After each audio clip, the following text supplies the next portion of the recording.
All right, we'll call this meeting to order. Welcome, everyone, to the Brawley City Council and successor agency to the Brawley Community Redevelopment Agency regular meeting agenda this Tuesday, June 21st, 2016, 6 p.m. We get the roll call, please. Councilmember Noriega. Here. Councilmember Nava. Here. Councilmember Couchman. Here. Councilmember Kastner-Howdigi. Here. Councilmember Ward. Here. And if we can rise, we'll have the invocation from Pastor Troy Dowdy of the Brawley Assembly of God. God our Father, creator of all things, and the Lord Jesus Christ, full of mercy, grace, and truth, the light of the world, you who were in the beginning, who is now, and who will always be. We humbly come before you this evening and cry out for mercy to not receive that which we so deserve, and we cry out for your grace to receive that which we cannot earn. We ask for your blessings upon our city, for safety and for prosperity. May your church truly be a channel of blessing and charity to the people of Brawley. We ask that Brawley would be known as a safe place for families, a city without drugs, violence, and crime. We pray that Brawley would be a place where small businesses may thrive and that there would be an abundance of good jobs, Lord. Lord, we thank you tonight for the leadership you have given us for our city. We thank you for each and every one of the members of this council. We petition you tonight for your favor, your help, and your guidance. May your Holy Spirit be evident in this room and in the lives of each council member. May the leadership of this city council be pleasing and honoring to you. May the welfare of every citizen of this city of Brawley be held up in importance. In your name we pray, Lord. Amen. Amen. Thank you. And if Councilmember Nava could lead us in the pledge, please. Sure. Ready? Begin. I pledge allegiance to the flag of the United States of America and to the republic for which it stands, one nation, under God, indivisible, with liberty and justice for all. And Pastor Dowdy, thank you very much for that invocation, and thank you, Councilmember Nava. Thank you. And we'll move to our first item, which will be the approval of the agenda. Do we have a motion to approve? So move. We have a motion. We have a second. All those in favor? Aye. Any opposed? Seeing none, motion carries. We'll move on to item 2, which will be our public appearances and comments. This period is not to exceed 4 minutes, and this is the time for the public to address the council on any items that are not appearing on the agenda that is within the subject matter jurisdiction of the city council. The mayor will recognize you when you come to the microphone. Please state your name for the record. You are not allowed to make personal attacks on individuals or make comments that are slanderous or which may invade an individual's personal privacy. Please direct your questions and comments to the city council. And I open it up now to public comment. Please step forward here. Well, over to this microphone, please. Yeah, just for the, we can get you on camera there. Okay. All the better. Yes. So, Mayor, council members, Rosanna, Bill, Alma, my name is Tom Tapuzis, and I'm representing Imperial Valley Commercial Properties. I would ask that the council please direct staff to issue a certificate of occupancy for the Quick Lane and California Cars and Credit located at 811 South Brawley Avenue. And with that, thank you. Thank you, Mr. Tapuzis. And obviously, this is public comment, so obviously we can open up. We could make comments, but I would just remind council that obviously we're unable to take specific I actions. understand that. Agenda. So, are there any additional comments or anyone has? If not, what I would recommend is maybe just direct council to bring this topic up accordingly. I know it's a staff issue, and if it needs to come back to council, then obviously we would do that at the appropriate time. But Mr. Tapuzis, we do certainly appreciate the investment that's made thus far, and I think we've expressed that as a council in previous meetings. And we're happy to employ people here and to actually get some sales tax and help the city out each month. Certainly. Thank you. Okay. Thank you very much. Thank you. Thank you. I didn't think No, sir. I'm Ms. trying to Bonias fix is not it. coming up for public comment? No, sir, I'm trying to You are fix more this. than welcome to. Excuse me. Trying to fix this, go ahead. Okay, no problem. And There's a mouse running around. still, keeping it open there, do we have any other public appearance or comments from the public? If not, we will move on. We'll move on to our next item, which will be item 3, the consent agenda. Items here are approved in one motion. Council members or members of the public may request consent items to be considered separately at a different time as determined by the mayor. Do we have a motion to approve? So move. We have a motion. Do we have a second? I'll second. Motion second. All those in favor? Aye. Any opposed? Seeing none, we'll move on. Next item will be item 4. And item 4 is public hearing. This is for updated guidelines for the City of Brawley Housing Rehabilitation Program, owner-occupied residential properties, and investor-owned rental properties. At this time, going along with our agenda, I will go ahead and we will open up as item A1. We will conduct a public hearing. So we will open the public hearing at this time, and I would invite up any member of the public that wishes to comment on this topic. I don't see any comments at this time. If seeing none, we will go ahead and close appropriately the public hearing portion, which will bring us to item A2, which will be the discussion and potential action to adopt the resolution number 2016, resolution of the City of Brawley, California, revision of the Housing Rehabilitation Program guidelines for the Department of Housing and Community Development Block Grant, CDBG. And this is found in our council packet as well as available to the public on pages 43 through 127. We have any, I'll open this up right now to council for discussion. I make a motion, Mr. Mayor, to approve item 4A2. I have a motion Second. to approve. We have a second. Any further discussion? Seeing none, I'll call for the question here. All those in favor? Aye. Any opposed? None. Motion carries. We will move on to item 5, regular business. 5A is the discussion and potential action to adopt resolution number 2016 resolution of the City Council of the City of Brawley, California, approving the overall budget for fiscal year 2016 through 2017, general, enterprise, and special fund. And we have a presentation from our city manager, Rosanna Bayon-Moore. Good evening, Mayor Wharton and members of council. It is that special time of year when we prepare the overall budget for the council's presentation and consideration this evening. And what tonight represents is a culmination of a series of public meetings that have been conducted with the City Council. And staff has moved forward with the direction provided throughout those public meetings, and a brief presentation is available for you this evening. There are also, if members of the public are interested, there are copies of the cover budget memo that are also available, and the full agenda packet can be accessed from the office of the city clerk.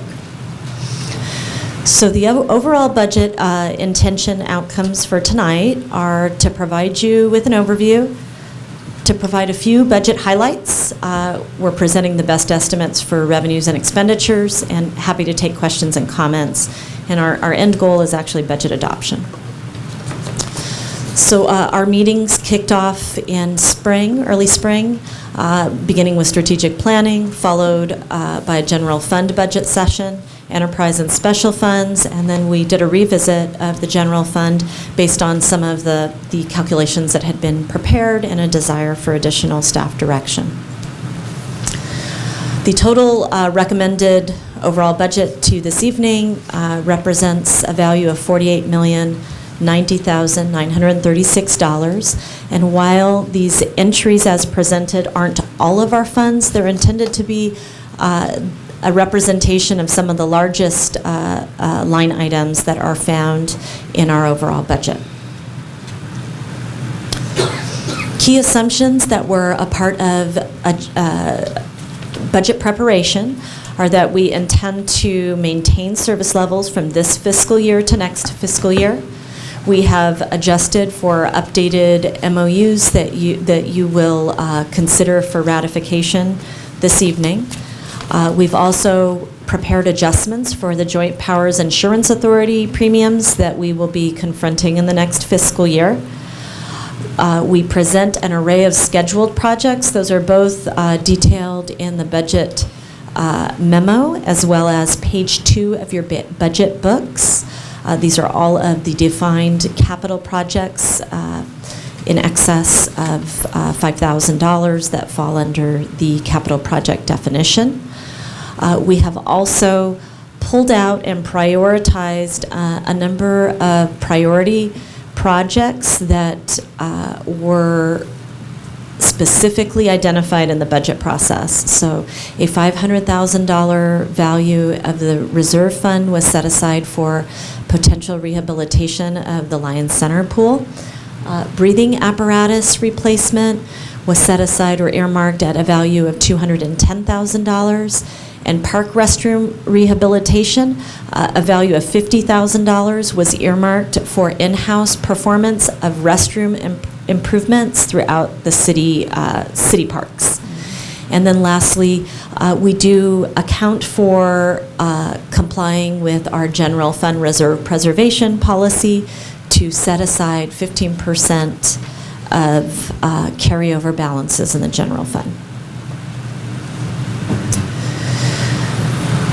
This slide is presented to you on an annual basis, and it is intended to reflect the first 2 entries under fiscal year 2014 and fiscal year 2015 are the actual audited final figures that have been presented to council in the form of our audits.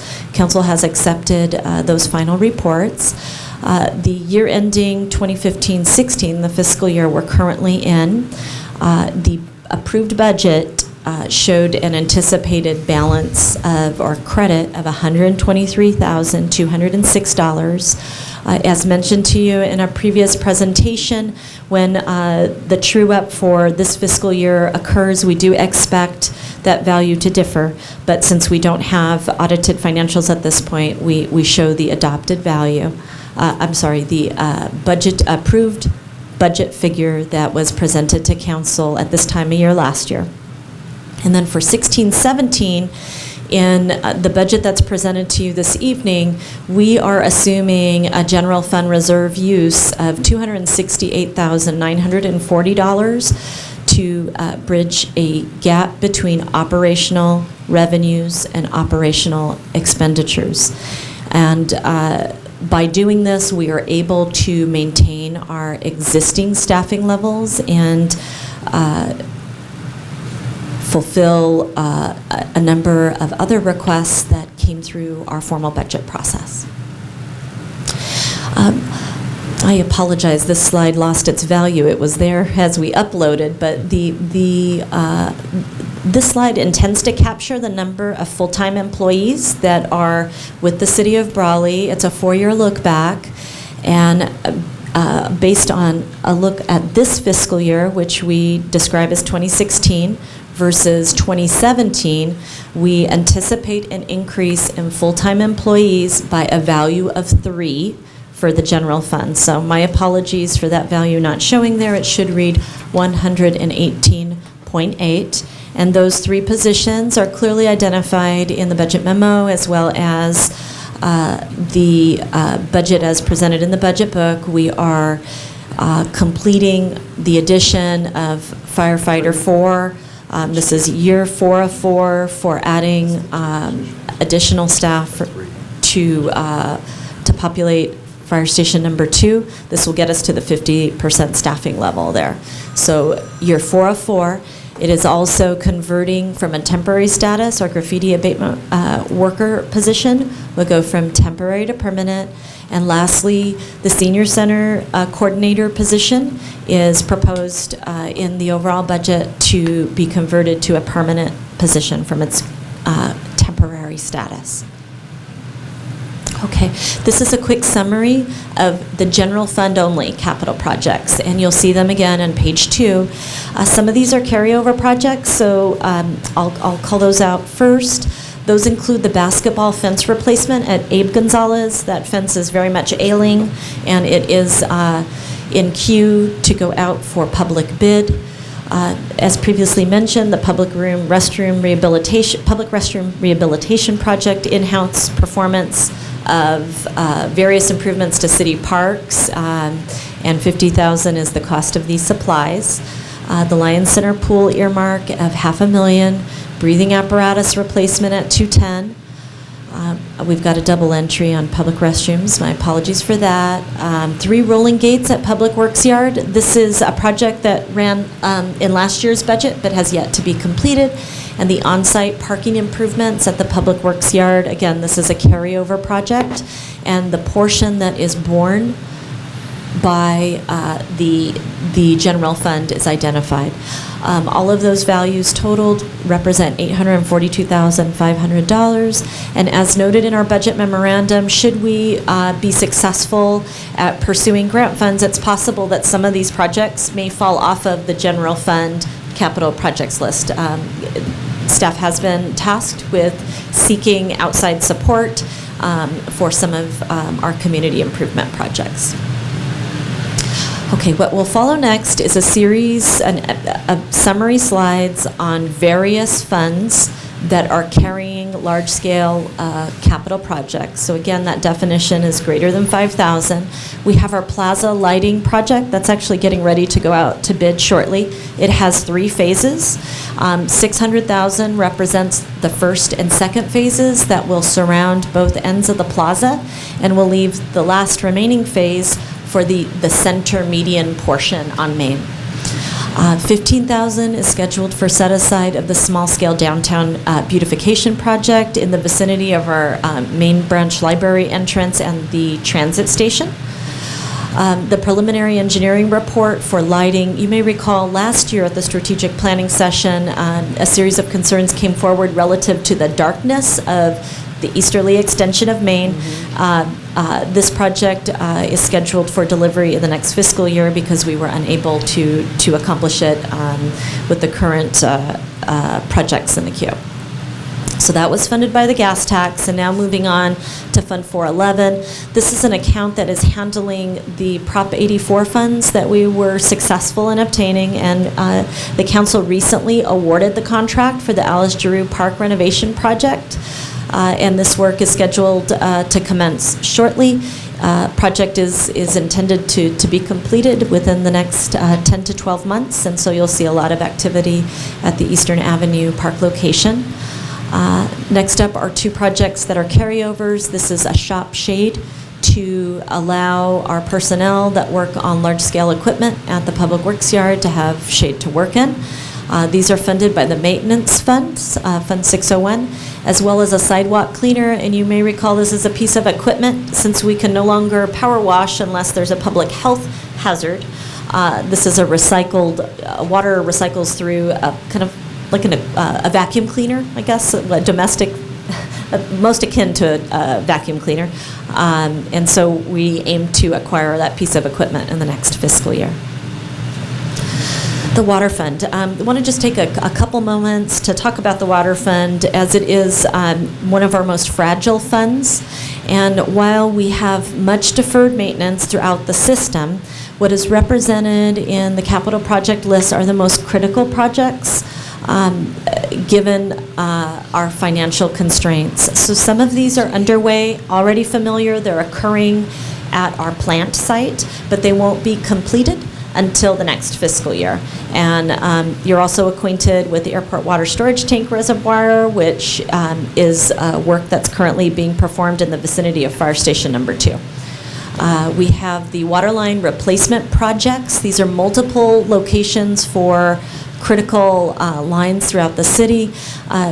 Notable with regard to this entry is that we have earmarked $2 million, but we anticipate that the total project cost is well in excess of the $2 million. Our engineer's estimate of probable cost and quantity is in the vicinity of $3 million, so we are currently looking at how we might phase this project in a different fashion or wait to accumulate those dollars, and there'll be items coming to you in the future with regard to that subject.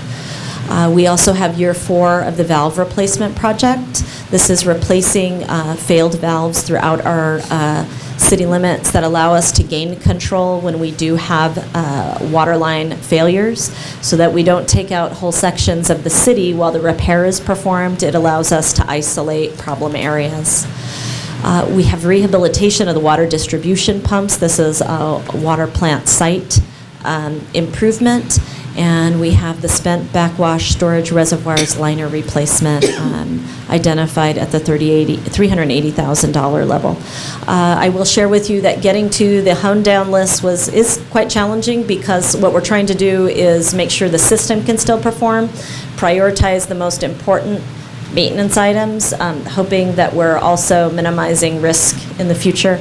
And when you have a moment to look at the water fund, Fund 501, what we did was back out the balance, minimum balance required in order to meet our debt service and our ratios, and then tried to program the most projects possible with the funds that were remaining. So the next number of slides have to do with streets. We have a pretty ambitious lineup of streets projects that are currently in the queue. We were successful in obtaining congestion management air quality funds to do stage 1 and of the Wildcat Drive project. $184,000 represents just the engineering, and that the construction work is scheduled for 1920. So in 16-17, the engineering work will be performed. 17-18 will be a period of pause, and 18-19 is when we are eligible to draw down CMAQ funds to construct phase 1 of the Wildcat Drive improvements. We also have the final phase of the regional bond effort, which we'll refer to as Phase 11 at the $1.9 million level. We have a bike lane striping project underway, scheduled for award. We have the very much coveted South Palm Avenue rehabilitation. The construction end, we are into Caltrans for their review and approval of our documents. We have pedestrian improvements on First Street. This is grant-funded activity at the $300,000 level. We have local funds planned for the B Street pedestrian and ADA improvements. This is in the vicinity of on B between 8th and Cesar Chavez. We have Main Street ADA improvements at the $50,000 level, and we have 2 large value grant awards for ADA improvements to IV transit routes, as well as the Gold Line, our circulator shuttle, ADA improvements and bus shelters throughout our various stops in the city. We also are in the process of implementing the striping project at $100,000. So these are all projects that are being primarily managed by our Public Works Department and moving forward from a streets point of view. Okay, so we're moving on to wastewater. This is Fund 511, and we have a number of projects that are carryover. These include the biosolid study, stormwater management technical assistance to deal with the ever-changing regulatory environment. These first 2 are carryover projects. UV bulbs and UV analyzer, these are purchases that are part of supplying our plant that occur every year. Similar to the water line replacement project, we have a companion sewer line replacement project for chronic fragile portions of our system, and that is programmed for the $300,000 level. The manhole rehabilitation project, this was a project primarily funded by the Community Development Block Program We are nearing completion. We also had a portion that was to be funded by local dollars, and we look forward to bringing this project to closure here in the next fiscal year, very likely first quarter of the next fiscal year. And then we have various equipment shades that are tied to equipment that's housed at the water treatment plant and was part of the modernization effort. This equipment shade project is combined in design and use of outside professional services for these shades, not only at the plant, but also at our Public Works yard.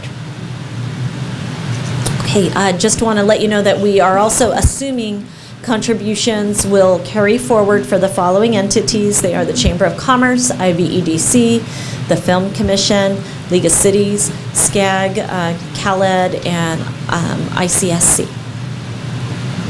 And with that, I know there's a lot more information that is available to council should you wish to know any more about any of these items or any others that we haven't mentioned. And Ruby, staff and I are prepared to answer questions. I want to, I appreciate our city manager giving us a, believe it or not, a quick snapshot of the overall budget, and I know there's a lot of content there. And I think as mentioned, we've had multiple workshops and public engagements where we have taken parts and pieces and elements of that budget and discussed it. So with that, I'd like to, Rosanna, if you can stick right there, I'll open it up to council for specific questions that we can address. So I'll open it up at this time. Council questions? Well, there was just one question that I actually already asked Rosanna, but it may be good to just bring it up because the question in my mind was what our reserves was going to look like. And so if you don't mind kind of covering that, Rosanna? Would be happy to. We actually should have a slide here. Alma, if I can have you redirect just for a moment. I believe we had a third. Right. That one is overall budget. This one is line center pool. No, that one's line center. It's in that neighborhood. Oh, I can't see it. Okay, got it. It's Okay. right, it's Can't right by see it that from house. here. Yes, my apologies. It was Okay. hiding. And Ruby, if I could have you up for a moment just to walk us through we anticipated that this question would come up and wanted to kind of walk you through how we calculate based on the general fund reserve preservation policy. So I tried my best to put it in the simplest terms, just taking the numbers that are familiar. So how we got to what our general fund reserve preservation policy balance requirement per the policy and what we would consider excess dollars as described in the memo would be additional above and beyond the required minimum reserve balance. So in that calculation, we took the proposed or recommended total general fund expenditures of $60.3 million, which you'll see on that cover sheet there on the first line item under expenditures. You reduce it by the $842,500, which was the total amount of capital that programmed for general fund. We reduce it by the penalty payment per the payment plan to the regional board by $133,000. However, I back in $55,000 in capital projects, which is actually a recovery through allocation for engineering. Those are projects identified under engineering. So those are added back into the calculation, which gets us to a debt figure of $15.4 million in operational expenditures. Taking the 15% per the policy gets us to maintain a $2.3 million balance. To retain that. So then when we said, okay, what are the additional or the reference, $500,000 reference? So we take what we're proposing, and which is on the cover sheet as well in the budget summary, is that we're anticipating going into starting July 1 that our reserve balance will be $4 million versus the 4.9 per the 14-15 audit. Right. We're taking into consideration approved projects throughout this current fiscal year, anticipated adjustments for any revenue shortages that we're experiencing, and anticipating and projecting a $4 million beginning balance in the general fund reserve. With that being said, we take the total, the $15.1 million anticipated recommended revenues per the summary there, and then reduce it by the approved projects, expenditures, 16.3 total, to get you to the general fund ending balance of 2.8, which is on the cover sheet as well, that we're anticipating at the close of June 30, 2017. We take the required reserve amount to be held to maintain the 15% of 2.3, which leaves excess 500,000, which gives the ability for available for capital projects, for additional capital projects or any additional items that come up through the fiscal year. That's the amount identified in excess of the required reserve to keep on hand. Thank you. Thank you, Ruby. It's, I think, a pretty good graphic breakdown. And Councilmember Howdy, I asked the same question as well. So, no, I appreciate that. With that, we'll continue. I can kind of go down the line. Are there any other questions? And I do want to remind that we've been reviewing this for the better part of almost 5 months. So, is there anything new? That or any particular includes, questions? I guess, well, the only question I would have, that includes any kind of budget, any kind of employee negotiations that we're currently settled on, and it doesn't include anything new in that, or it does not include the non-represented? I'm not sure. It includes It includes the unrepresented. Unrepresented also, okay. It assumes conceptual agreement on all of our bargaining units as presented to council. Okay. And the capital improvement projects. And capital improvement And capital projects, yeah. improvement. There's a lot built in there. So I'll just, if I could, I'd just offer this comment. I think for overall, I'd like to voice that this is obviously always a process. It's a multidisciplinary process. It really involves all our departments, all the way up to council really being involved. And in some cases, when we're in a year like this year where we're negotiating with our bargaining units, there's kind of that unknown that is out there as well that has really brought us to this point to where we can really get our hands around understanding our budget moving forward. So with that, my observation is obviously the cost of doing business is going up. There's no question. And you know, some of those things are obviously, I hate saying they're not in our control to some extent. The budget is in our control, but what isn't is the cost sometimes to us as a city to do business. Healthcare costs have clearly gone up. Retirement costs have gone up. JPIA insurance premiums go up. And I think a lot of us experience this even in our own households to some extent. But with that, I'm pretty proud of the fact that we were able to come out of this with some might think modest increases, but we're able to address all our bargaining units, which we're very happy about, to bring us to this point. We have a little bit of a deficit per se to make up, but that is also what the reserve fund is for. So we're able to, as a city, because of the protections we put in place, close that gap. And I think moving forward, I really want to echo, hopefully on behalf of council here, this is an ongoing process for us. It doesn't end here today with budget adoption. This is a very cost and expenditure conscious city agency, and I commend our department heads and I commend our city manager on this. This is an ongoing oversight, an ongoing responsibility that we have. And as council, what also we have the latitude moving forward to decide ultimately what some of these capital projects, if they move forward or not. So I want the public to know we're extremely mindful of that. We hope to adjust with increased revenues in the future. I know there's some good news that's been out in the news with new businesses and new industry. It's those types of things we want to continue to focus on, bring more jobs, bring more commerce, hopefully, even though it seems incrementally sometimes, see that tax base increase. So with those things in mind, I'm still very hopeful of the future as we move forward. So those are my comments I just wanted to add, and I have no further questions. Council, if there isn't any further. I would just like maybe to add that looking at the history of municipalities and what we have to deal with even here in the valley, I think the staff needs to be congratulated on getting the budget finalized and ready for our approval. And especially, I think Ruby deserves a lot of credit for that, the city manager and the department heads out there in the city, and also the city staff. And I think the council here, I think we're all pretty cognizant of our responsibilities in terms of fiscal and the budget. And I think it's clear that you have to be on top of this all the time. I think almost every day. I know the city staff is, and I know we have to be on top of it on a regular basis. And so I think everybody should be proud of the work they've done here, and we appreciate it.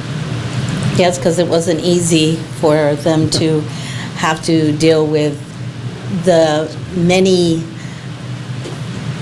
how could I put it, the asking of, taking care of our employees, of what they were asking, and, what we could do and what we were able to do. There was a difference, but I think in the end, they're all happy with what we were able to do.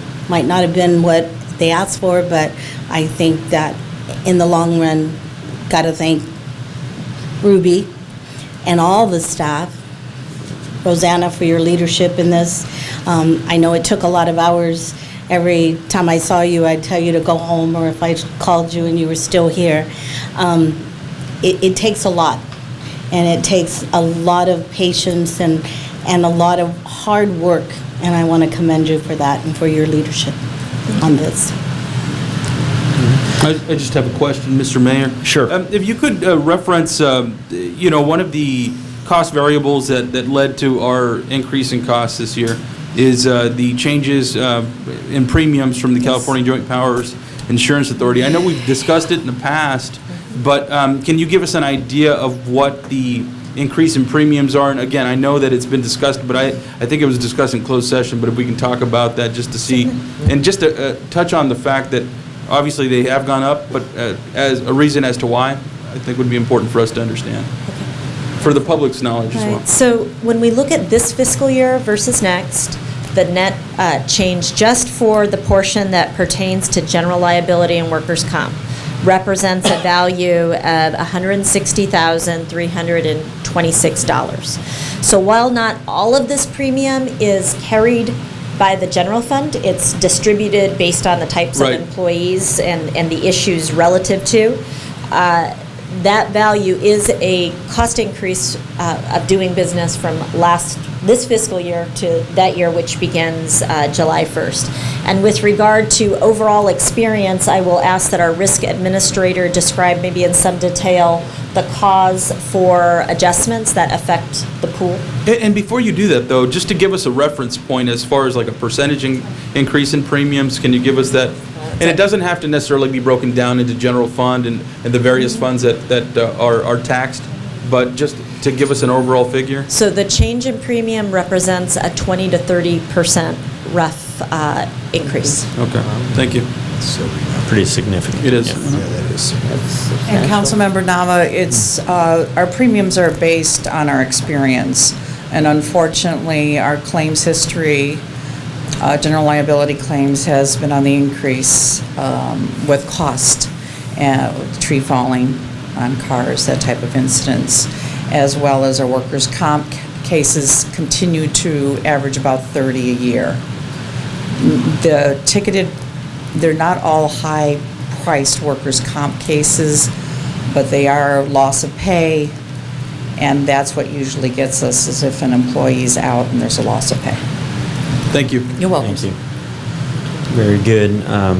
Appreciate the question. If there aren't any further before I move forward with looking for a motion here, I do want to just, in addition, ask and kind of acknowledge what it's taken, not only obviously to get to this point, but that move forward. I want the public to really understand that this council, there's a careful balance between moving forward with the capital improvement projects, and some of them might even be questioned as far as our focus downtown, but we have to have that balance between sticking to our strategic plan, making the improvements, attracting business, and at the same time, even the addition of a few more full-time employees. Those aren't easy decisions, but we felt it's the right thing to do, and really many of those are temporary workers that we're really moving to full-time employees, and things like graffiti abatement, extremely important to this city, and I think it's important to any city. So I just want to make sure those things are out there. Again, there was quite a bit that was kind of covered from a high level generally on our overall budget approval, but we've spent many hours, I know, really trying to strike the balance to come up with this budget of where we're at. So with that said, I'd like to move forward. Do we have a motion to approve the 2016-2017 overall budget? So moved. Okay, I have a motion, it sounds like. and- Second. and we have a motion and a second. We'll move forward with the question here. All those in favor? Aye. Any opposed? Seeing none, the budget is adopted. We'll move forward with that. Thank you very much to staff. Thank you.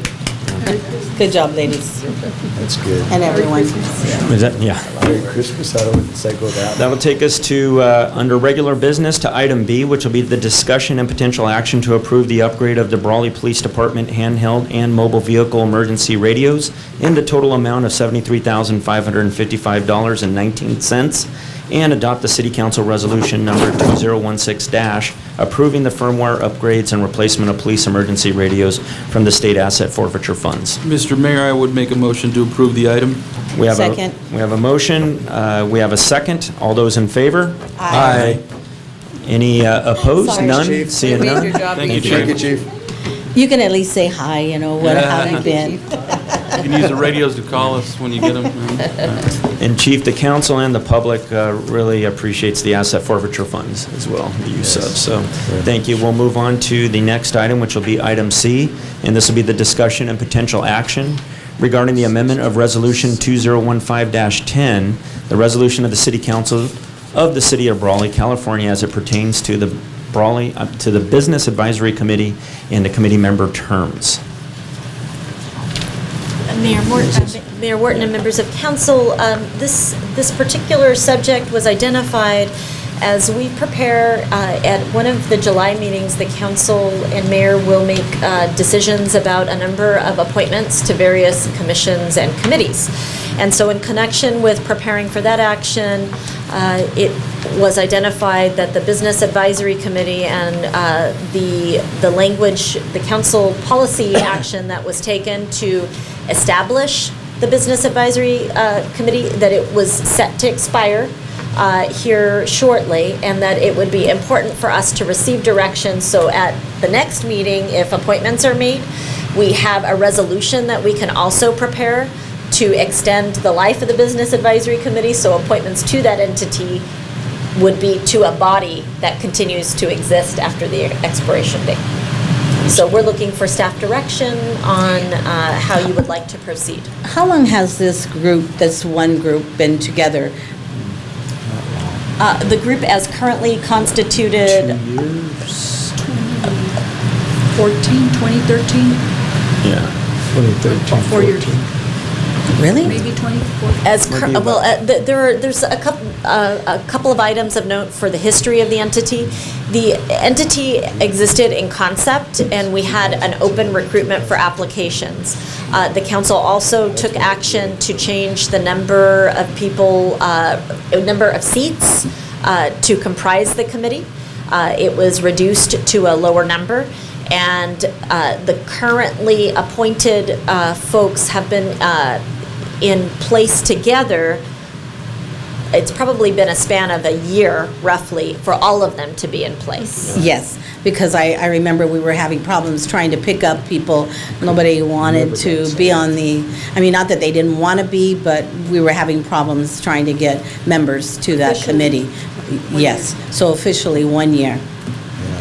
And it looks like from the resolution that 2014 was when it was reduced to 5 Right. in order to facilitate the formation of that committee. And I don't think it even got going until 2014, even maybe I don't into even think- 2015. And so Last year, now, Joey, yeah. now I think it's up and running, but we probably take whatever action. And I know our council member Howdegi has been the delegate, the representative there.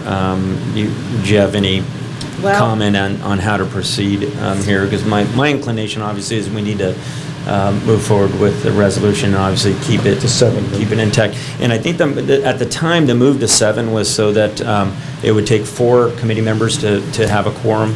And what we were having difficulty with is when we were a body of 5 is getting to 3. It seemed like we had a little easier time getting to 4 with a total of 7 members. And And I have attended a few of the meetings, but the meetings have not been held on several occasions due to a lack of quorum.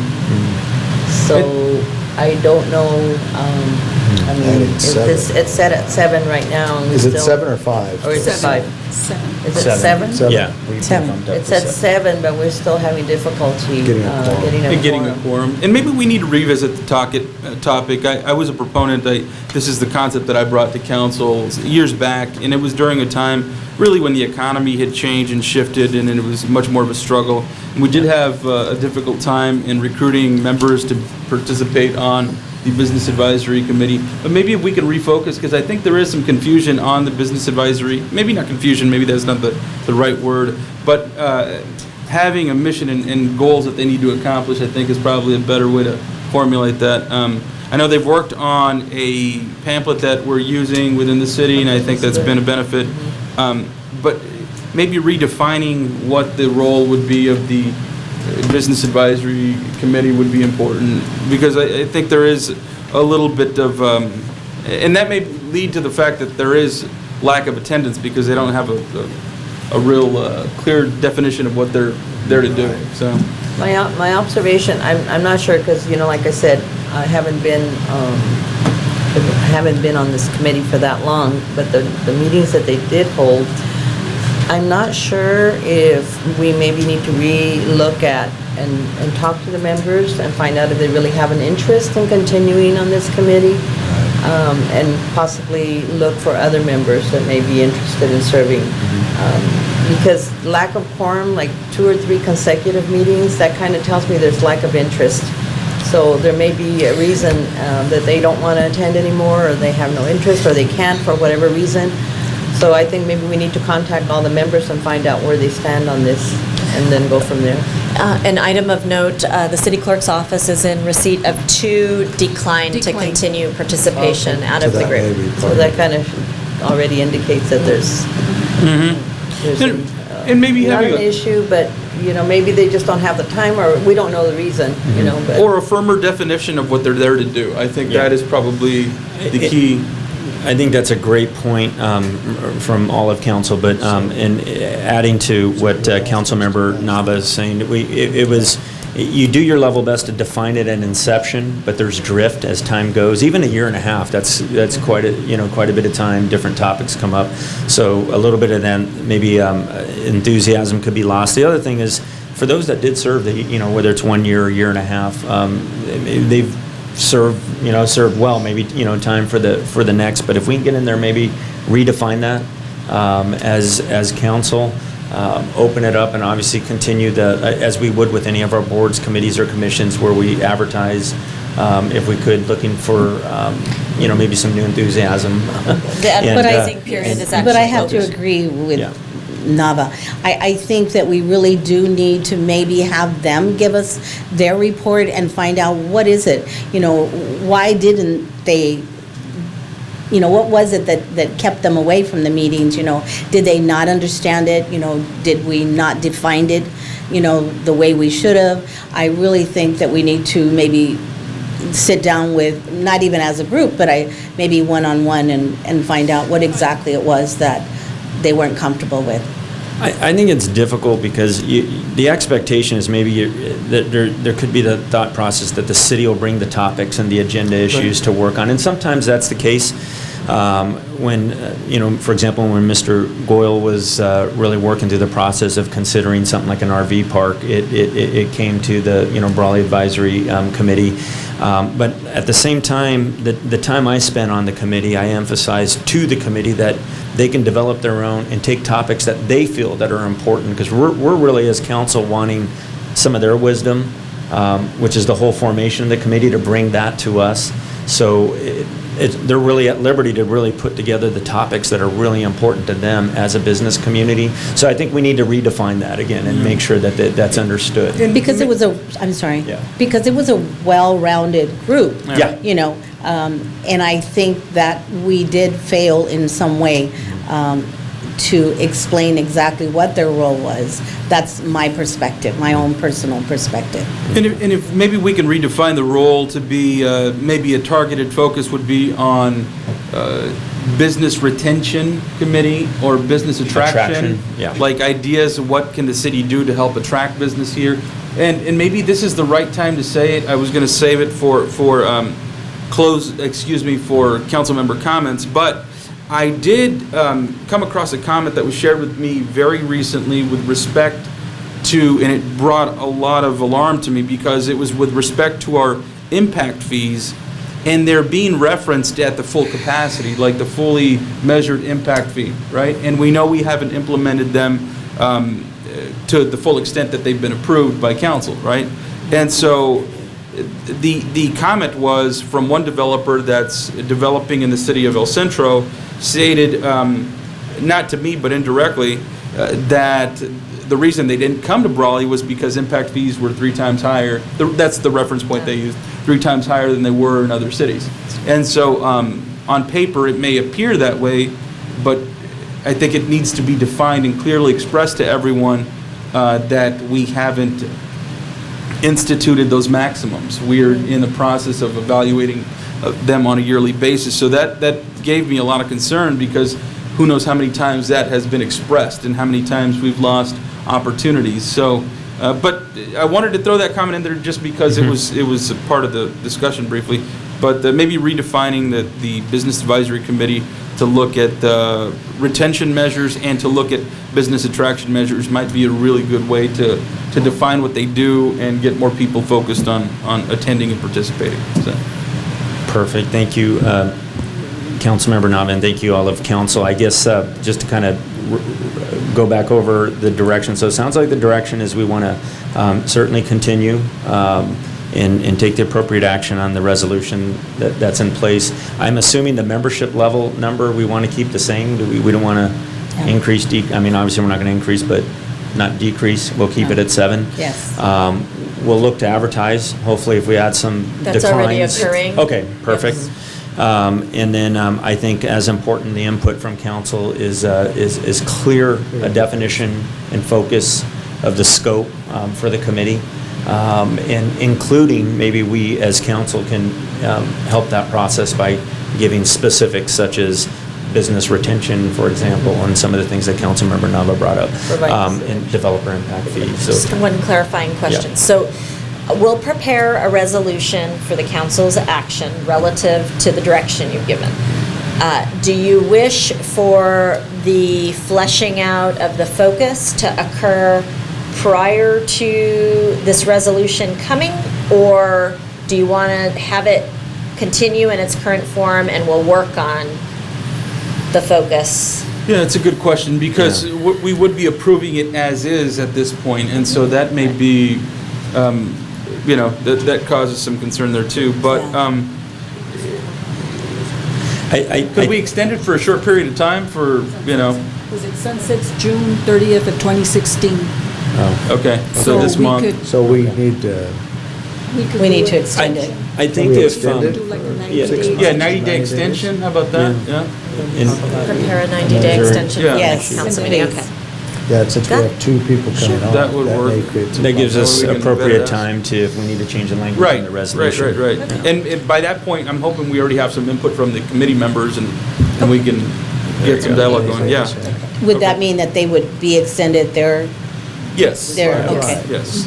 and we will let them know? Well, I'll send out the letters only- tomorrow. The only Okay. issue would be we have 2 members coming off, so it's going to be a 5-member group. No, Unless we No. reappoint. We'll reappoint. They're just not No. renewing. They're just not renewing. So they Okay. would still be They're included. still in that going to be time, yes. included in the. Yes. Okay, that's They may fine. not show up. Yeah, but they are included. Okay, all right. Very Thank you for the good. direction. That would I'll probably send be a you good over the- agenda item for the next meeting. That's right. Yeah. We It's a should good have that on agenda the item. agenda for the next meeting so we can discuss the Redefining the issues. role. Sure. Excellent, thank you. With that, we'll move on to the next item. And item D is discussion regarding street sweeping services in the city of Brawley, as requested by Councilmember George Nava. All right. If I can just lead into the discussion, I know we have members here from Republic Services and from the street sweeping service. The reason I wanted this on the agenda, I wanted to discuss it obviously with council, but flush the idea out. This item was brought to me by a member of the public, and I've had concerns with the street sweeping services here in the city of Brawley, not with the actual service being performed, but with the fact that every resident pays for the street sweeping service, and I don't think we're maximizing that effort within our community. And so one member of the public has seen the street sweeper, because there's vehicles on both sides of the street and not off of the street, where the street sweeper is doing its best at cleaning, but they're essentially cleaning the middle of the road. And so that is obviously a problem for us. Now, I'm not sure if the street sweeping service has experience in having alternating days where they're sweeping one side of the road than the other. But again, I just want to make sure that we're maximizing our cleaning efforts within the city, since we're paying for it. Every single account holder here within the city is paying for the service. And I want to make sure that certainly we're getting things cleaned up within our community. And I wanted to just open that up for discussion within council and see what the thought was. Well, on my street, the street sweeper comes on Thursday. And so every morning there's no cars parked in front of my house, so I make sure that he comes along. Unfortunately, though, lately, when he does come to sweep, there's a big beige, like it hasn't been cleaned and he left the dirt there. And you can tell that he has taken the road and, gone. You can tell where he's been in and out. So for me, the machine needs to be cleaned because it's not cleaning. I took pictures, but unfortunately I was looking right now.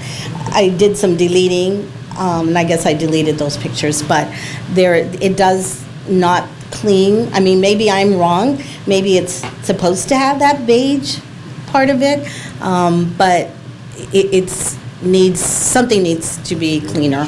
The street is not being cleaned. That's all I can tell you. Not mine, anyway. Sure. Yeah. Sure. I think we have members of Republic Services if you'd like to. I know.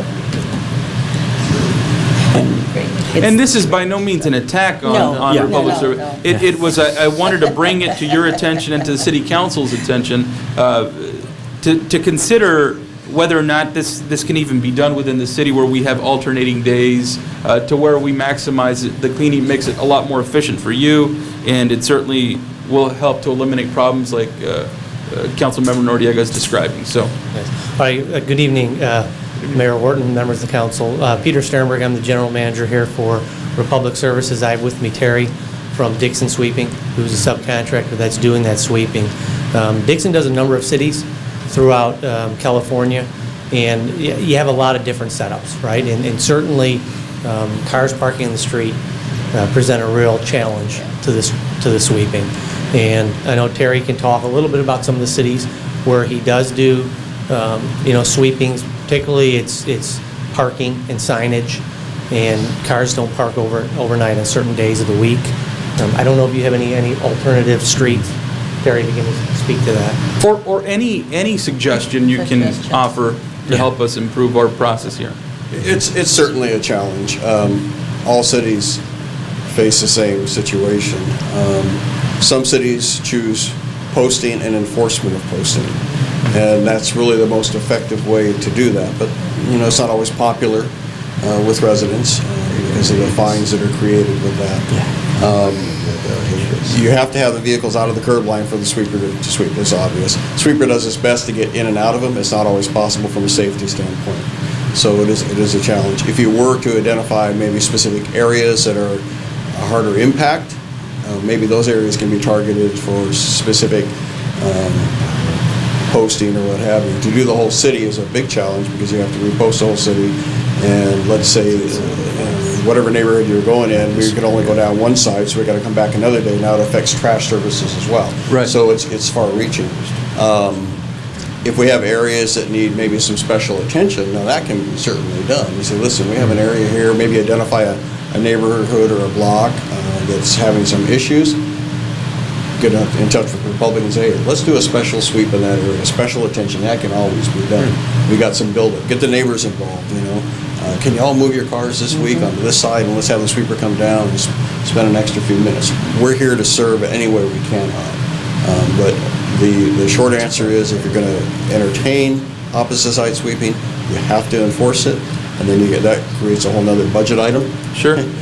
You need to get enforcement, law enforcement, or subcontractors to do that. It's just a lot to do. Let me ask this question with respect to targeted areas.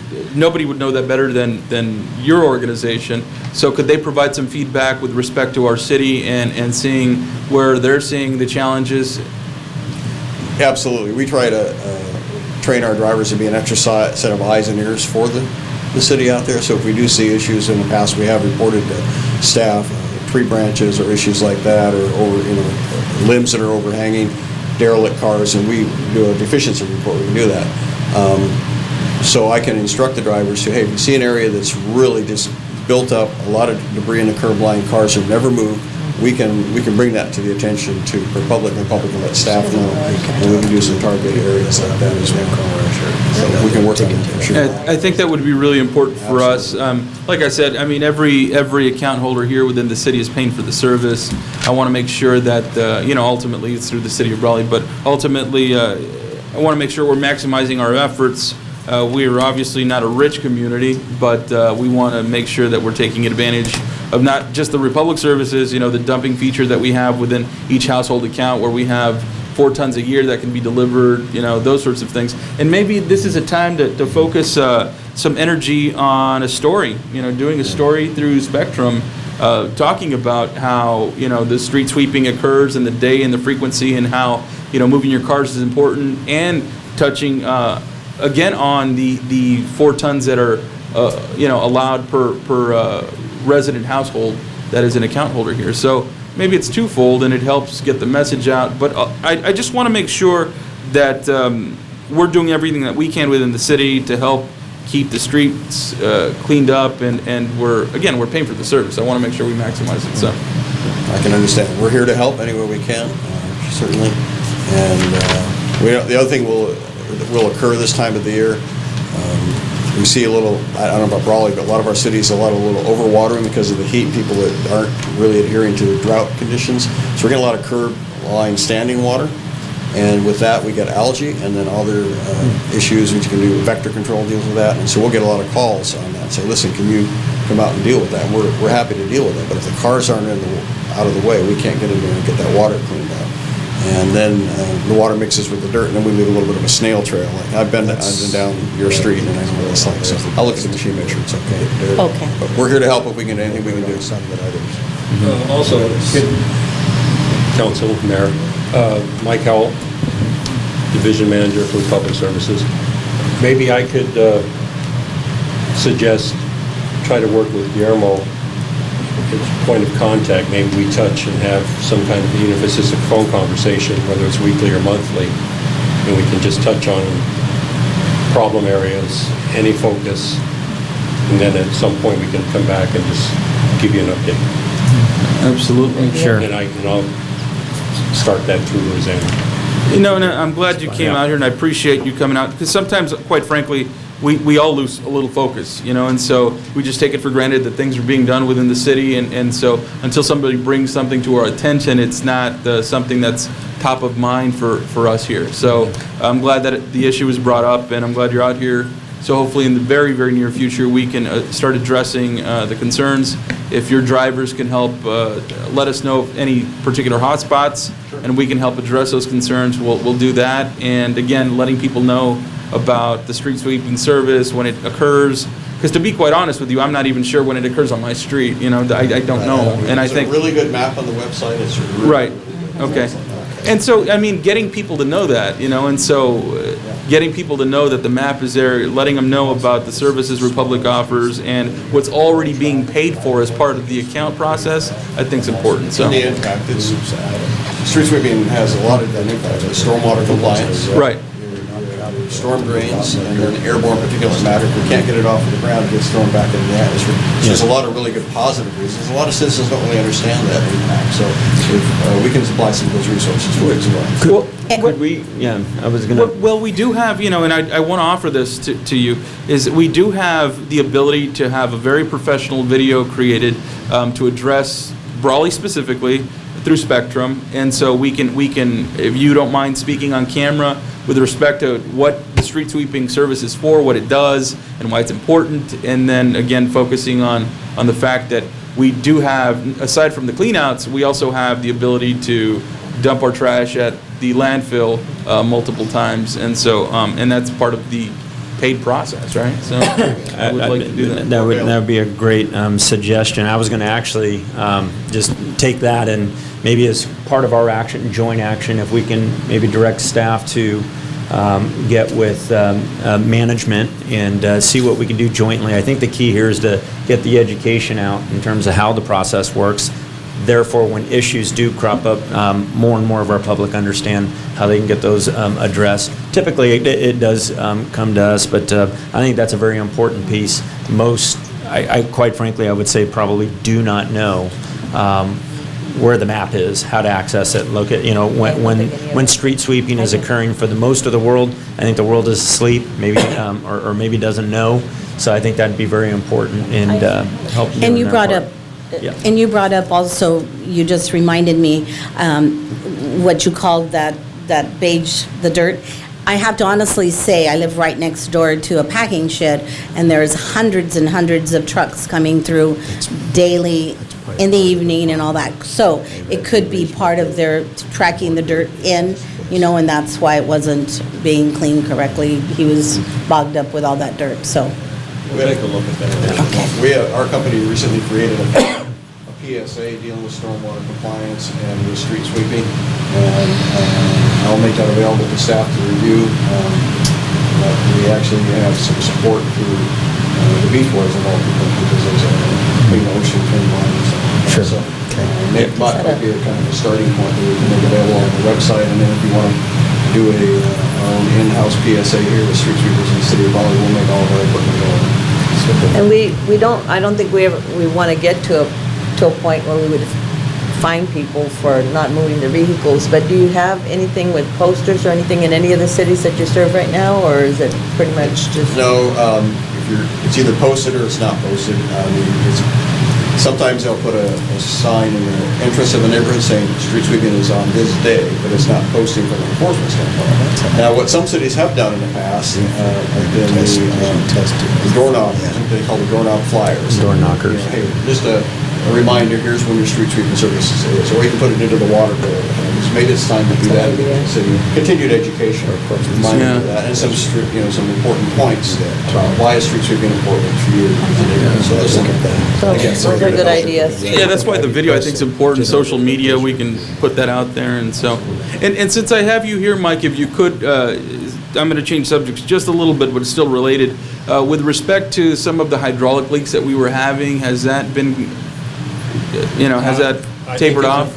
I think it's improved greatly. I don't think that I've had to call out a special cleanup team in over 6 months. Good. So I know we had that rash of them for 2 months in a row. On your street. Right, I know, right? Yes, it was over there, and I was wondering what was going on.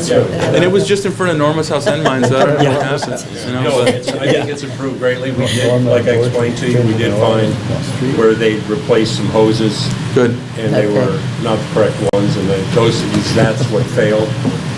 So we had to go through all the trucks and make sure that they all had the correct high-pressure hoses on the main line. I appreciate that. Thank you for that update.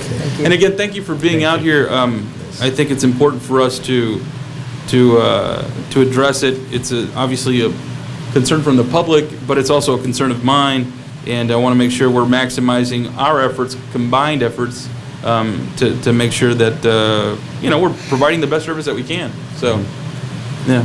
Thank you. Thank you. Thank you very much. Thank you, and I want to thank Councilmember Nava for bringing this up. I think there are some great suggestions, so hopefully more to come, for the public here. Mike, are you going to wear a bow tie for the video, or are you just going to, just like that, up and collar? There you go. Just blue and gold. There you go. Blue and gold. That's perfect. Next will be items, on the agenda will be item 6, departmental reports. A is Pat Dorsey, Parks and Rec Director. Reference litter in the city parks. Yes.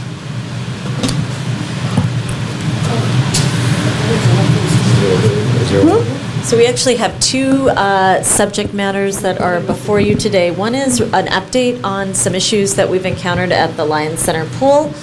And the second has to do with litter in our parks and some of the efforts that we're undertaking to remind our park users to pack in and pack out. Very good luck. Good evening, Mayor, Councilman, staff. Thanks for the opportunity to come up here and talk about our litter and our beautiful parks. Yes, we do have a problem at the moment. We're trying to get it together, I guess we would say, but we have such an abundance of trash being strewed all over our parks. If it's not a tournament, it's a birthday party of some type. But if they have a birthday party and we know about it, we do stress that they take their trash, bag their trash up, and take it to the Lion Center in the back area where there is trailers so they can dispose of it there. But when we don't know about it, or when they have a tournament that we do not know about, trash is left there, and it's just an awful sight. So I've had our workers go out over the weekend because they opened the restrooms up anyway in certain areas like Pat Williams or Rotary Park. And I'll have them go by the parks just to check and, to see if there's any trash being left on the ground. It's awful, but we are aware of it and we're trying to curtail it. Okay? Yes. I noticed a problem during the Little League time, and I think it became kind of a bigger problem as the league went along. I noticed that the soccer games playing at Volunteer Park, you had the soccer teams playing, you had a early Little League game from 5 to 7, and you had a late Little League game from 7 to like 9, okay? And there were 2 of them. I mean, you had 4 Little League games going on during that time period, and you had a 2 soccer matches or whatever going on. You had quite a bit of people, and 2 trash cans. And so one of the problems that I saw with that was 2 trash cans just don't get it. And people don't necessarily walk long distances to go to the trash can, at least children don't. They just kind of throw the trash around, or if the wind's blowing, there's even other issues. But I noticed that there would be one on this side maybe and one on this side, but this one may be way down here by the pitching area, and this one might be right around that area. And then people didn't really move them around. They would either leave that one way down there, maybe not put anything in it, but they would fill this one up to overflowing, and then after it starts to overflow, then they would just keep throwing trash in it, and it just got worse and worse and worse. I thought there might, and I think it was explained to me that it's the responsibility of the Little League teams to put the trash cans out. Now, see, I wasn't really all well-versed on that, so I didn't realize that, but I also noticed that there were sometimes there was only 1 can out there. And so I think maybe that's something that they need to be taught to about. But I also went to Calipatria, and they have a little different system set up where they have it's a heavier trash can, but it's actually chained, and it's actually there with a trash bag in it when they have a Little League game, and it's chained down, and then they can empty those like that. But they stay real close in where the public are, and they seem to work fairly well, or a little bit better, but there weren't as many people over there. I noticed for ours, there's so many people utilizing that park, and so many parents coming that it was like the trash cans would overflow almost by the time of the second game. So all their trash cans are located in an area. That's all they need to do is take them out and situate them where the most traffic is. So it's usually the commission or the board that works an event or a game or what have you. And they're the ones that set it out. And sometimes they probably set out 1 trash can, And when you have 16 things going on at the park, 1 trash can isn't going to get it. And they're not going to worry about the others. They're going to worry about their area. And I also noticed that the bathroom trash cans, when that happens, they're all full. So then they start to overflow, and then the trash is all over the bathrooms and everything. So I guess we need to talk to them about that and make them very much aware that 1 can isn't going to get the job done when they have multiple games going on. So they've got to put out more, or they've got to dump the one as each game ends and then start fresh. And I don't know how they do that. But I think that also, to add to Sam's, is that I think we need to have a meeting with Little League and all the other leagues that we have, and explain to them that what the problem we've had, and that if it continues, we're going to take a deposit, at the beginning of the league, and like a $500 deposit, which they're not going to want, but take it, and then if everything is cleaned up each and every, after each game, then we'll give them the deposit back. But it's going to have to, I mean, it's gotten really bad out there. I went cruising around like Sam's cruising and saw quite a bit of trash out there, just thrown. I mean, there was trash cans there. They didn't look empty. I mean, they didn't look full, so they could have thrown them in the trash, but they decided just to leave it out. But I really think that we really need to start getting them to do something, and I believe that charging them a little bit of money is going to make a difference, and they will continue to clean up their spot. It's harsh, but...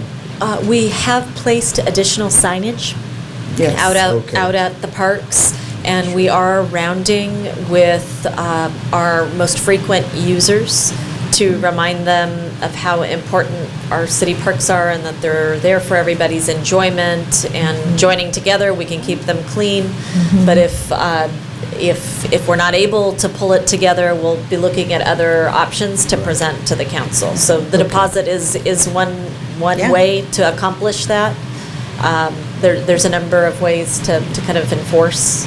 And the signs are up. The other I would just suggest is, as council, just bring whatever I think staff thinks is the most appropriate to be most effective, and however we can support you to do that, I'm sure we will. So. Yes, thank you.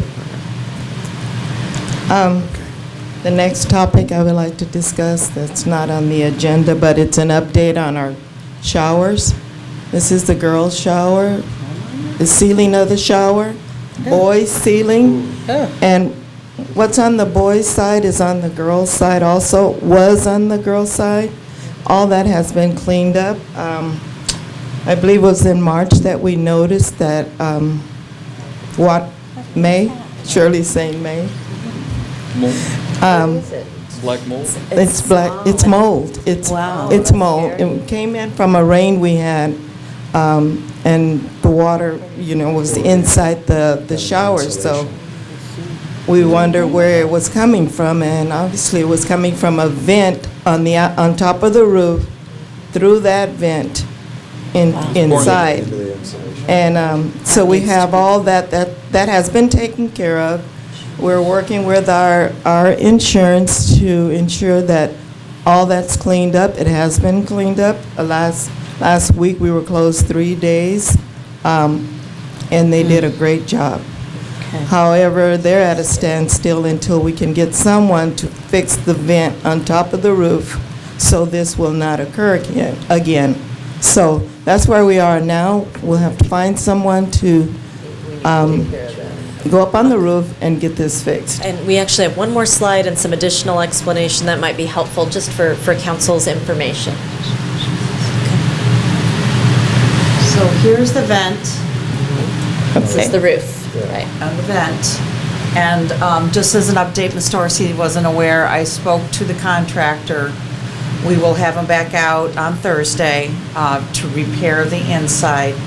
This vent is an air vent, and I'm not a construction person, so please, this is just layman terms. This is the damaged roofing, and this same material, you can't really, I'm sorry, right here where it's supposed to be sealed with the roof is all deteriorated. This caulking or some sort of grout that was used to seal it to the roof has all deteriorated. Probably heat and sun. So it has allowed moisture to get inside. Ms. Dorsey did locate some preliminary paperwork that in 2009 there was some sort of renovation at this location, so we're continuing to dig to see who, what, when, how, and why. But right now, the goal is to seal this back up again, so moisture can stop going into the insulation. What you saw in the previous picture is insulation that had soaked and had algae and mold within it. So that's all been eradicated and cleared through building. Thank God. Just wanted to make you aware that the repairs are underway, and we are processing the work through Joint Powers Insurance Authority. Those portions which are eligible, we may have a roof-related item that comes to you as a separate matter, as it is not, it is potentially not included in our coverage. But obviously, we need to take care of it before the final work is performed on the interior, because in the absence of the roof work, the interior work will only be a short-term solution before it's damaged again. So wanted to make sure you're aware of it. The areas of the showers are, the picture prior to this one showed the manner in which it's sealed off on the roof. We're trying our best to keep the facility functional. And we have not received no complaints have elevated to me from the public relative to this matter, just that you might want to be aware. I don't think they know. Very So good. is there something in place so that, I mean, the maintenance people that go through there and clean to alert you, they notice anything like this again? Oh, yeah. Because we don't want to let something like this happen, because if this gets out and some parents get a hold of this, we may have a lot of issues there. Right, so the first picture that was shown with the cracking. Well, I know, but it's already fixed, but if they had seen it. Well, you the wouldn't parents had know seen it. unless you would have a rain or something where it just fell. That first photo that showed kind of a crack or Seam. an issue in the ceilings, Right. that is how it appeared before okay. it was open. So And it wasn't. They couldn't see it. No, Okay. no. It started to bow from the weight of the water, and then it That's just... correct. yeah. Okay. Thank you. Thank you. Very good. Thank you, Pat, for the report. We'll move on to item 7, which will be city council member reports. Mr. Mayor, if I could, we have Supervisor Oh, Kelly, if you would please allow him. You know what? I had that note made, but he's still there. I would love to have our supervisor come up if we could, just before we start city council member reports. He had it under, I saw here that you had it under public comment, but you waited until now. So. Yeah. He wanted to make sure you stuck We wanted around. you to sit there through the whole thing. Make sure you stuck around. That was too late. But since the internet's out of my house, I thought I'd come and Yeah, right. the city There you council. go. Next best thing, right? Yeah. So I'm happy to be here. Ryan Kelly, 448 Russell Road. Thank you, Mr. Mayor, council members, city manager, city attorney, city clerk. Anybody else? Treasurer. Staff. I do want to thank you all. The escrow closed. I met with Mr. Wharton and Mr. Nava today. So it closed last Wednesday. They did get their credits and One World Beef. So I want to thank the city and especially Mr. Nava and Mr. Wharton for participating in the ad hoc committee that we had multiple packing companies that came through and took a look at this location. And unfortunately, we do have a new occupant, and we wish them success. And I shared with the council members that we already know that there's been some local businesses that have received some work associated with reconditioning the plant, and there's more to come. So it will have an impact for Brawley and for the entire valley. So I thank you. Thank And you. Norma, Thank you. I waved at you, I jumped over all those heads, but I saw her in San Diego. Yeah, small world, Fashion Valley. Well, thank you, Supervisor Kelly, for your work as well. I know you were instrumental in getting the ad hoc committee formed and worked on, so we appreciate everything you've done as well. Thank you. Thank you, and I'd certainly echo that. So with that, we'll move on to our city council member reports, and we'll begin with Councilmember Noriega.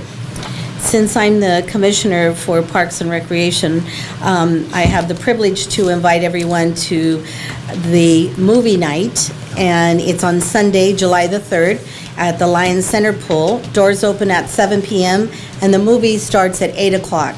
It is Zootopia, and it's characters that are animals. Thanks to Chris, I was able to announce that because I didn't know what Zootopia was.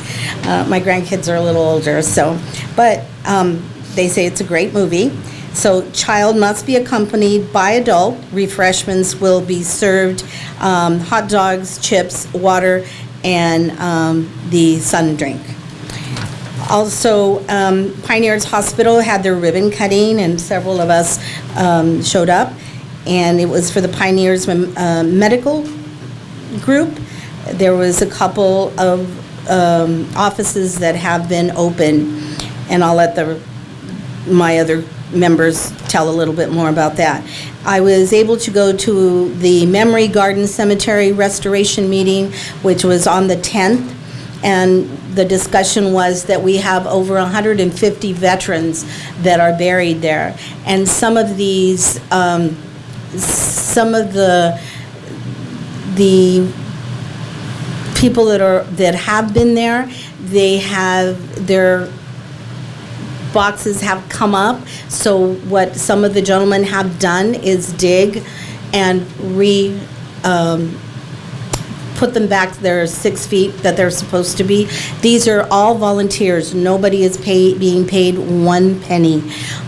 We had Claremont out there with tractors and trucks and picking up the trash. They cut all the trees and all the bushes, and Republic has so graciously also volunteered to bring a bin out there and take all the trash from the memory.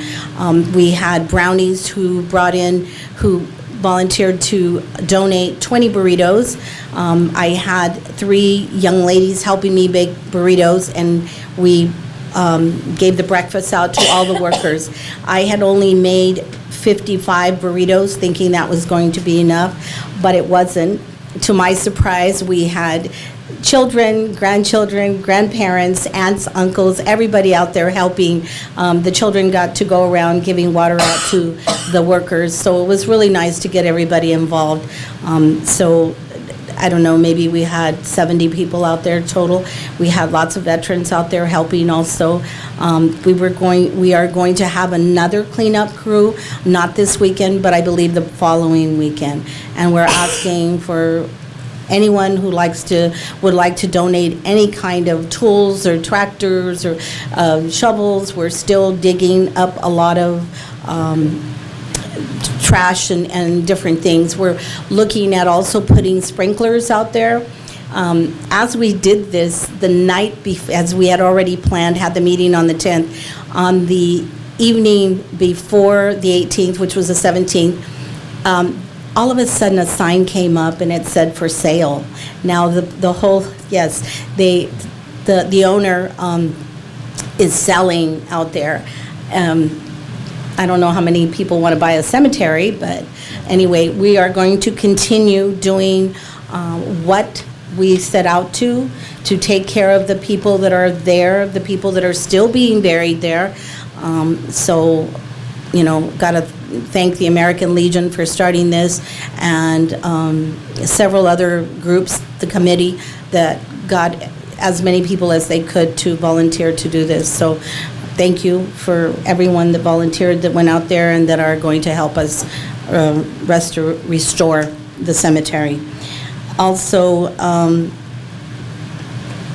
Barbara Worth graduation, I was able to go to their graduation, and they were very happy to see city council out there, the city represented. I had, of course, a grandson and a nephew and a cousin out there graduating 8th grade. It was very nice. It was a lot cooler than I thought it was going to be, and also because it was started at 7 or 8 in the evening, so that was even better. Normally it's 8 in the morning, and that is not cool. They had shade for us and also coolers for the graduates, so it turned out really nice. Had a meeting today with Yvonne Bell from the Clinica. There is some exciting news going to be coming out. She will be revealing to the community. Also, I want to thank Norma and Rosanna for joining all of us together in meeting with Miss Bell. And the Wildcat drive improvements. I'm looking forward to that. I'm also looking forward to the improvements of Palm Avenue. I haven't brought that up in a long time, but I'm looking forward to that and get everybody off my back that calls all the time and says, what happened? Where are we? But, thank you to the staff. I hope it starts soon. And that's it. Thank you, Councilmember Noriega. We'll move on to Councilmember Howdegi. Okay, I'll keep it a little brief. I did attend the Pioneer Memorial Hospital grand opening of their new addition to the hospital, the Medical and Surgical Center, and very deserving recognition of the heads there at the hospital, and they introduced the new doctors. There's going to be new services being performed there, and such as I was kind of impressed with all the different specialists that they're going to have available now in Imperial County, or specifically Brawley and Imperial County, such as neurologists and a sleep. They're looking at the possibility of having a sleep center there. Eventually, I think they're doing the testing now, but gave us a nice little tour of the area, and very nice presentation. And I was also very busy with graduations. I think that's pretty much what I did last week. I did run into a lot of folks. Want to congratulate all of you that had graduates. You probably all had somebody there because there were so many people at all the graduations. I know I saw the chief out there at the BUHS graduation. And so I had, real happy to announce that I had an eighth grader and a high school from my family graduating. So very exciting week for the community. Again, congratulations. Thank you, Councilmember Howdegi. And Councilmember Nava. I attended a Southern California Association of Governments event. It was a conference at USC regarding populations in the millennial population. And so aside from that, they had a really great roundtable training for the use of fact finder by the U.S. Census Bureau. Fantastic information, very, very thorough, and there's just an enormous amount of information. It's very robust. It's a little bit complicated to use, but we received some training on how to get really specific information on your communities, counties, and I thought that the information was very, very useful as we search for other businesses to come to our community. I think the information was very valuable. Also got to see, while I was there, I left I saw Cheryl there, Viegas Walker, and I also was able, they're hosting, or they're housing the Endeavour spacecraft, and so I was able to see it and took a picture of it. That thing is massive. It's a monster. Wow. It's really, really large, and so they house it there. They actually house the fuel tank outside because it's so large, but I'll share a picture with all of you later, but it was really impressive. I'd never seen anything like that before, so it just was very, very impressive. I also went to the Pioneers ribbon cutting, and also attended the Between Women ribbon cutting at the hospital as well. Many other things, of course, and I did want to update council in closed session regarding the Film Commission, but I'll leave it at that. Thank you to the public. Thank you to Republic and Dickerson for coming out here and helping us with our issues here in the city, and certainly Mr. Kelly for your representation and for helping us out and for everything you do. So again, thank you, everyone. Thank you, Councilmember Nava. Mayor Pro Tem Couchman. Okay, I did attend the Between Women ribbon cutting for their facility, their new facility out at PMH, a real nice place to go and get your treatment and everything, and I thought they did a fine job with that. It looks real good. I did also interview with KYMA, I think, for One World Beef on behalf of the City Council. I was requested by the mayor to do that, and I did give them that interview. They interviewed me for about 10 minutes, and they let me be on TV for about 2 seconds. So that's about typical for what we get from them. It was a positive interview, and what we had done for them within the City Council, and then what we anticipate happening as they reopen. I also today, I attended a funeral for Carl Vindiola, a veteran from our area, probably more well-known in Calexico and El Centro than here. He was a lieutenant colonel in the National Guard. He served in Vietnam. He was real active and a real solid spokesperson for veterans here in the Valley, and I know the Veterans Group will miss him because he was a voice of reason, always very professional, and always got his message across. And we worked a lot with him in workforce development and also with veteran services out there. And so in his passing, and I would like to just say that I think the Vietnam War still impacts those veterans. He was 73 years old, and I believe his service in Vietnam contributed to his, what I would consider to be an early demise. As I get older and older, I see those things happen more and more. But I think some of the things that he may have been exposed to in the Vietnam War led to that situation. So, but it was an honor for me to go and attend his funeral today. I also attended the Phil Swing Awards and kind of a graduation for the 6th grade class and 5th grade awards for Phil Swing. And on a personal note, my grandson received an academic presidential award signed by President Obama. And so he received that at the school, and other children did also. And they received a lot of awards, but the Presidential Academic Award is a pretty neat award, and so I was very proud of my grandson for that. So, and that's all I have to report. Fantastic, and congratulations, Mayor Pro Tem Couchman. Thank you for the report. Echoing my fellow council members, I certainly attended the Pioneers Surgical Center and Neurology Office opening. Services keep expanding there. Fantastic to see that in our community, and big congratulations to all those that are involved there at the Pioneers Memorial Healthcare District. Also with that, I did...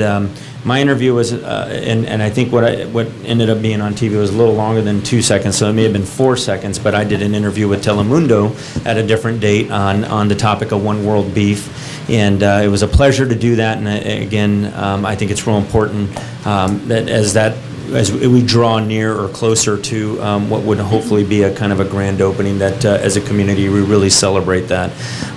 With that, I do have my note here though, again with Supervisor Kelly. I know we're mentioning him a lot and he's here, but we would have done that because really Supervisor Kelly really kept the ad hoc committee's work that we initiated going back over a year and a half ago, almost 2 years ago, and really kept that drive alive. And for all of those involved, including my fellow council members here, no easy feat, but the biggest kudos really goes to those business folks that take the risk.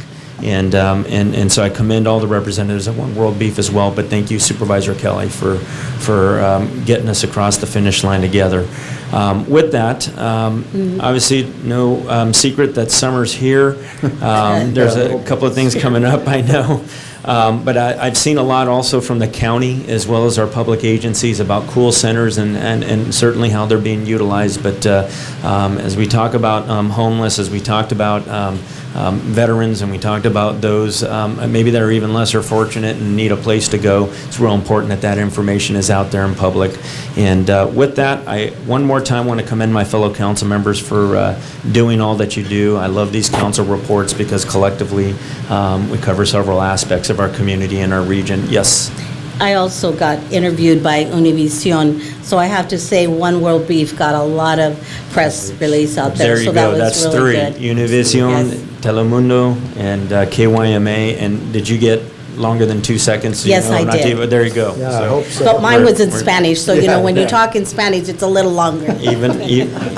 Even better. Fantastic. So wish everyone to stay cool and safe, and I think the next time we do meet, it'll be just slightly after the 4th of July, so have a great Independence Day. So with that, I'll move on to our next item on the report, which would be item 8, City Manager's Report. I have nothing to report at this time. Thank you to our City Manager. Item 9, City Treasurer's Report. And we do have an item here, A, update on Community Valley Bank deposits. Yes, good evening, Ruby Walla, Finance Director.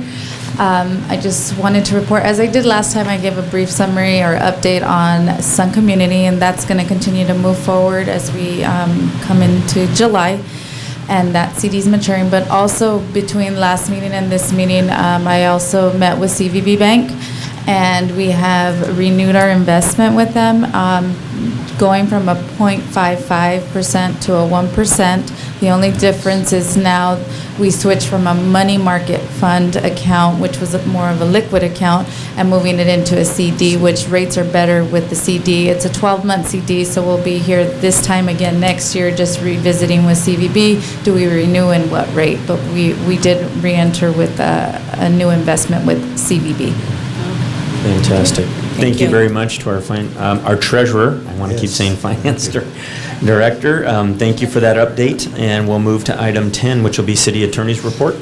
Last couple of weeks, been working on some issues with the incomplete subdivisions, so we're trying to get those, do the best we can, move forward with that. My son's leaving next month for the Navy, so that's pretty exciting. Fantastic. Congratulations. Yeah. All right. Excellent. Thank you for the report. We'll go to item, looks like we skipped a number that goes from 10 to 12, but I assume item 11, which will be city clerk's report. Just a reminder of the boards and commissions and committees that closes June 30th. We have several on the airport, library, Planning Commission, Parks and Rec, and the Business Advisory. Thank you for that. Closes June 30th. Fantastic. We'll- Except the Business Advisory, we'll extend it. We've just extended. Thank you very much. And I'll take us to our next item, item 12, which will be closed session. We'll go and take a few-minute recess. Thank you, everyone, for being here this evening. Hey, Chief. Good job, good job.